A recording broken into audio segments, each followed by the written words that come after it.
Здравейте, приятели! Сезона на дъждовете започва, есента идва, скоро ще дойде и зимата.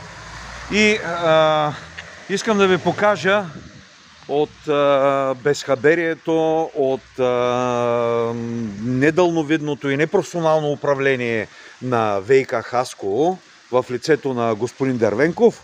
Искам да ви покажа в какво се превръща нашия град. Ето вижте, дъжда. Това е ремонт, който е правен от ВиК Хасково и съответно от дъжда, от стичащата се вода, всичките тези камъни, целият този материал, водата го отнася и го свлича надолу по улицата. И представете си, в тъмното, ако някоя кола мине от тук, не го забележи, тук направо си плаче за съд.